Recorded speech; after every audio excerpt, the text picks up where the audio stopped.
Hi friends, welcome to the class. आज के current affairs शुरू करते हैं। तो 21 सितंबर, लेट अस बिगिन। उठो, जागो और तब तक नहीं रुको जब तक लक्ष्य प्राप्त ना हो जाए। तो हम ये क्लास तब तक लेते रहेंगे जब तक हमारी एग्ज़ाम क्लियर नहीं हो जाती। ठीक है। और motivational quote, success comes to those who act. Okay. तो जो करना चाहते हो उस काम को एग्जीक्यूट करो। चलते हैं पहले क्वेश्चन की तरफ। पहला क्वेश्चन है, which statement is not correct with reference to the railway police force. तो ऑप्शंस पढ़ लेते हैं एक बार। Raising day of RPF is celebrated on 20 सितंबर। RPF is not a statutory force, it works under the ministry of railways. Presently director general of RPF is Sanjay Chander. ठीक है। तो ये क्वेश्चन आज इसलिए आया है क्योंकि 20 सितंबर को आरपीएफ का रेजिंग डे है। ठीक है। तो ये वाला ऑप्शन तो हो गया करेक्ट। अब बाकी मिनिस्ट्री ऑफ रेलवेज के अंडर ही आरपीएफ आती है और ये एक आर्म्ड फोर्स है। Okay, it is a arm force under ministry of railways. अब दो ऑप्शन बचते हैं। RPF is a statutory force और presently the director general of RPF is Sanjay Chander. तो संजय चांदर जी जो हैं वो अभी डायरेक्टर जनरल हैं आरपीएफ के। तो the correct answer for this question is RPF is not a statutory force, क्योंकि ये एक एक्ट के अंदर बनाई गई है, एक एक्ट के अंदर बनाई है, इसलिए ये एक स्टैट्यूटरी बॉडी है। स्टैट्यूटरी बॉडी कौन सी होती है? जो हम किसी एक्ट से बनाते हैं, किसी विधेयक से बनाते हैं। और कॉन्स्टिट्यूशनल बॉडीज वो होती है जो कॉन्स्टिट्यूशन में कोई आर्टिकल उसको पावर प्रोवाइड करता है, जैसे UPSC, election commission, finance commission, GST council. ठीक है। तो यहां पर है news, RPF celebrates it 38th rising day. Okay, and it is written out here, the railway protection force was constituted by the act of parliament in 1957 providing security to railway properties. okay, कुछ सितंबर के important days. First week of सितंबर हम मनाते हैं national nutrition week. 2 सितंबर world coconut day. 3 सितंबर national skyscraper day. 5 सितंबर teachers day and international day of charity. 7 सितंबर ब्राजीलियन इंडिपेंडेंस डे। 8 सितंबर international literacy day and world physical therapy day. 9 सितंबर हिमालय दिवस। 10 सितंबर वर्ल्ड सुसाइड प्रिवेंशन डे। 14 सितंबर हिंदी दिवस। 15 सितंबर national engineers day and international day of democracy as well on 15 सितंबर। 16 सितंबर ओजोन डे। 21 सितंबर international day of peace and Alzheimer day. 22 सितंबर वर्ल्ड रोज डे। 23 सितंबर international day of sign languages. 25 सितंबर world pharmacist day. और अंत्योदय दिवस भी 25 सितंबर को ही मनाते हैं। 27 सितंबर वर्ल्ड टूरिज्म डे। 29 सितंबर वर्ल्ड हर्ट डे। ठीक है। और 30 सितंबर international translation day. Moving to the next question, which country will send it first rover Rashid. Rashid नाम का रोवर मून पर कौन भेजेगा? तो करेक्ट आंसर है UAE, united Arab emirates. United Arab emirates अपना फर्स्ट मून रोवर मून पर भेजेगा, राशिद, जिसका नाम होगा राशिद। और ये जिस रॉकेट का यूज करेंगे लॉन्च के लिए वो होगा फैल्कन 9, स्पेसएक्स कंपनी का फैल्कन 9। ओके, फैल्कन 9 के नाम पे एक रिकॉर्ड है सबसे ज्यादा सैटेलाइट्स लॉन्च करने का। वो कितनी सैटेलाइट्स है? 143। ओके, 143 सैटेलाइट्स लॉन्च करने का रिकॉर्ड फैल्कन 9 रॉकेट के नाम पर है। ये रहा article, UAE to launch maiden moon mission to mission Rashid in November on SpaceX Falcon 9 rocket. Okay, कुछ इंपॉर्टेंट फैक्ट्स, होप यूएई का मार्स मिशन था। कौन सा मिशन था? Mars mission. होप यूएई का मार्स मिशन था, जिसे जापान की हेल्प से इन्होंने लॉन्च किया था। सिंगापुर की 3 सैटेलाइट इंडिया ने लॉन्च की थी। कौन से व्हीकल से? PSLV C-53। New launch vehicle जो इंडिया ने अभी टेस्ट किया है, SSLV। इससे कौन सी सैटेलाइट लॉन्च कर रहे थे? EOS-2 और आज़ादी सेट। ये फेल हो गया था, आज़ादी सेट फेल हो गया था। GSAT-24 को हमने कहाँ से लॉन्च किया है? तो ब्राज़ील में एरियन से, एरियन 5 रॉकेट से इसे लॉन्च किया था GSAT-24 को। और EOS-04 को हमने PSLV C-52 से लॉन्च किया था। Okay, next question. Phang Lhabsol, Phang Lhabsol, ये फेस्टिवल हम कहाँ मनाते हैं? ये फेस्टिवल कहाँ मनाते हैं? तो इसका राइट आंसर है सिक्किम। सिक्किम में फांग लासोल फेस्टिवल मनाते हैं। तो ये उस फेस्टिवल की कुछ इमेजेस हैं। ओके, कुछ इंपॉर्टेंट फेस्टिवल स्टेट से रिलेटेड। नागालैंड में हॉर्नबिल फेस्टिवल मनाते हैं और मात्सू फेस्टिवल मनाते हैं। उड़ीसा रथ यात्रा, रज पर्व, नुआखाई। पंजाब में लोहरी और बैसाखी। राजस्थान गणगौर, तीज, बूंदी। सिक्किम में लोसर, सागा और फांग लाबासोल। ठीक है। तमिलनाडु में कौन सा मनाते हैं? पोंगल, थाईपुसम, नत्यांजलि। तेलंगाना में बोनालू, बथुकम्मा। त्रिपुरा में कराची पूजा, खारची पूजा। त्रिपुरा में खारची पूजा। वेस्ट बंगाल में सभी को पता है यूनेस्को अनटेंजिबल असेट, ये दुर्गा पूजा वेस्ट बंगाल की। उत्तरांचल में गंगा दशहरा। उत्तर प्रदेश में रामनवमी, गंगा महोत्सव, नवरात्रि और खिचड़ी।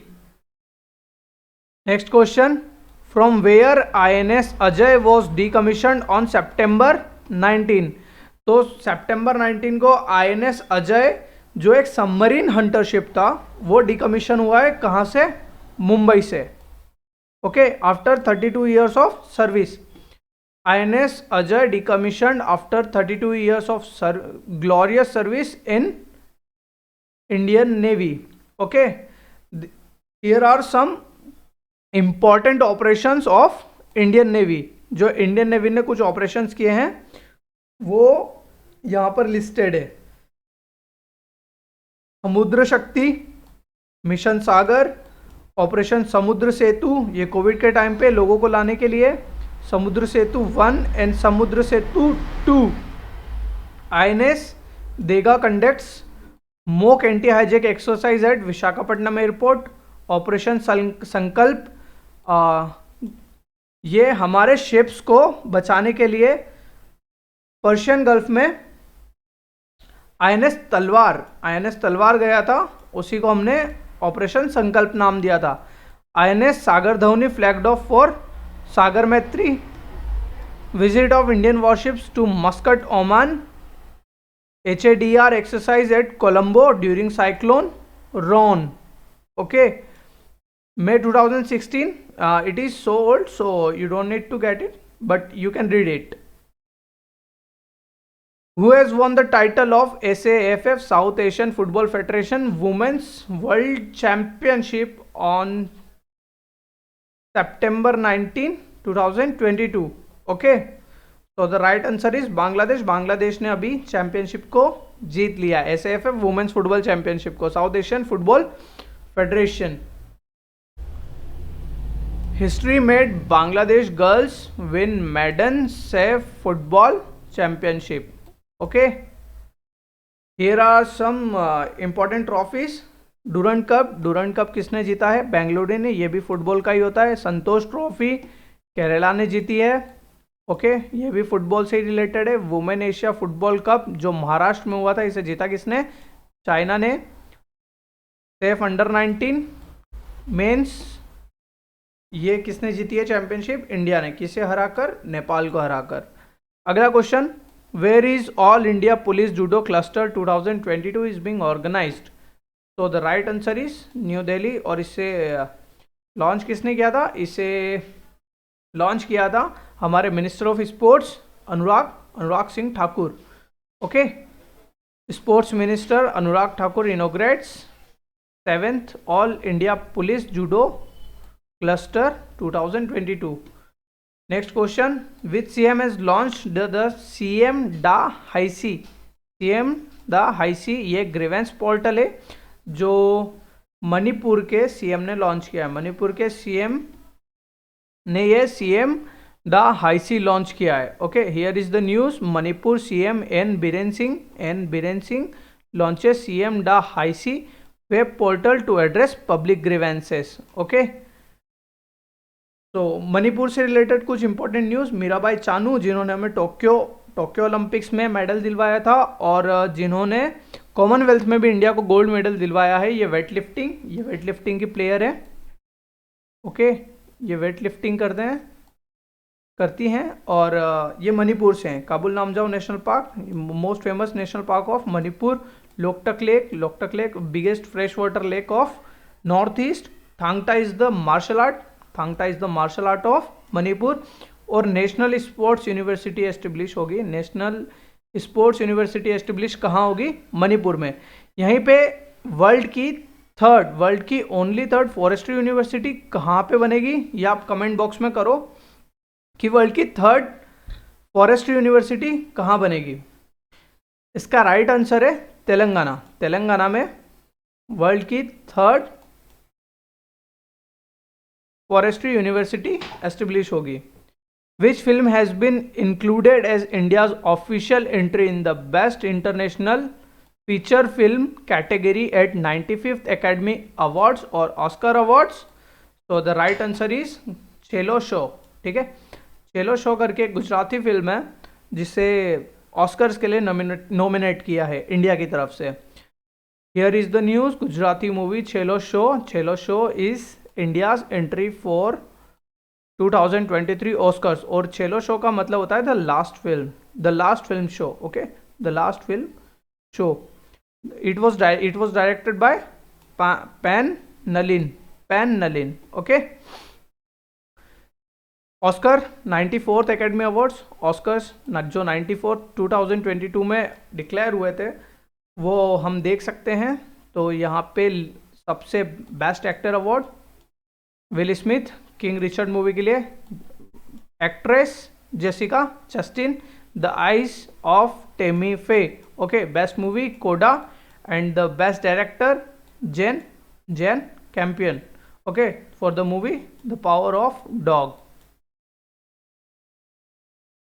68th नेशनल फिल्म अवार्ड्स, जो नेशनल फिल्म अवार्ड्स मिले थे उसमें बेस्ट फिल्म सोरारी पोट्रू और best actor Suriya for Soorarai Pottru and Ajay Devgn for Tanhaji. Best actress Aparna Balamurali and the best director Sachidanandan KR and Ayyappanum Koshiyum. Okay,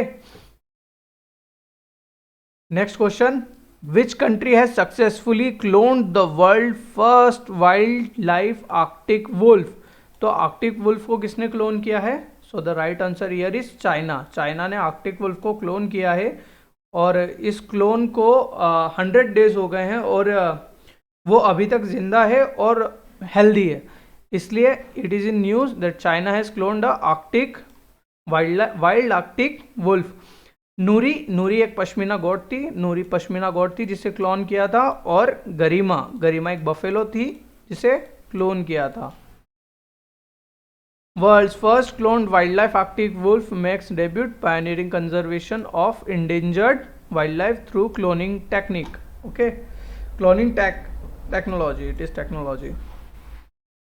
Recently, the ICC has changed many rules of cricket. This will be implemented from when? So the right answer is 1st October 2022. यहाँ से ये apply होंगे सभी। तो here are some of the rules which you can read, जिसमें एक major है कि आप सलाइवा नहीं लगा सकते। ये कोविड के कारण टेम्परेरी यूज़ में आया था लेकिन अभी से परमानेंट कर दिया है। ऐसे ही जब कैच आउट होंगे तब स्ट्राइक चेंज नहीं होगी। बॉल फेंकने के पहले आप ऑन स्ट्राइक जो स्ट्राइक पे रहेंगे उसको आप रन आउट नहीं कर सकते थ्रो मारकर। और there will be rule regarding the over rate. अगर ओवर रेट कम ज़्यादा होता है तो एक प्लेयर को आपको फील्ड के अंदर लाना पड़ेगा, जो लास्ट ओवर्स में आप बाहर रख सकते हैं। मनकडिंग को लीगल कर दिया है, और ऐसे ही ये सारे रूल्स है, आप इनको गो थ्रू कर सकते हैं। ओके, नेक्स्ट एक और न्यूज़ है ये, विद ब्रोंज इन बेलग्रेड में वर्ल्ड रेसलिंग चैंपियनशिप में बजरंग पूनिया ने ब्रोंज मेडल जीता है। Okay, bronze medal in Belgrade world wrestling championship and Bajrang Punia becomes the first Indian to win 4 medals at world wrestling championship. Okay, तो ये अकेले से इंडियन है जिन्होंने 4 मेडल्स जीते हैं वर्ल्ड रेसलिंग चैंपियनशिप में। कुछ इंपॉर्टेंट ऑर्गेनाइजेशंस याद रखने के लिए, एससीओ का हेडक्वार्टर बीजिंग में, नेटो ब्रसेल्स में, EU Brussels, ASEAN Jakarta, SAARC Kathmandu, IMF Washington, WTO Geneva, UNO New York. Okay, next जो अभी कुछ प्लांट्स न्यूज़ में थे, बायोइथेनॉल प्लांट कृपाको हजीरा सूरत में, biogas hydrogen biomass to hydrogen Khandwa, bio CNG Indore में, स्टील स्लेग रोड कहाँ बना है, सूरत में, एनएमएचसी कहाँ बनेगा, लोथल में, हड़प्पा म्यूजियम कहाँ बनेगा, बिगेस्ट हड़प्पा म्यूजियम कहाँ बनेगा, राखीगढ़ी में, सिनेमैटिक टूरिज्म पॉलिसी किसने लॉन्च की है, गुजरात ने, और अटल ब्रिज कहाँ बना है, साबरमती रिवर पर, अहमदाबाद में। Okay, so that's it for today. If you do like the video, please like, share and subscribe. Thank you for joining me today.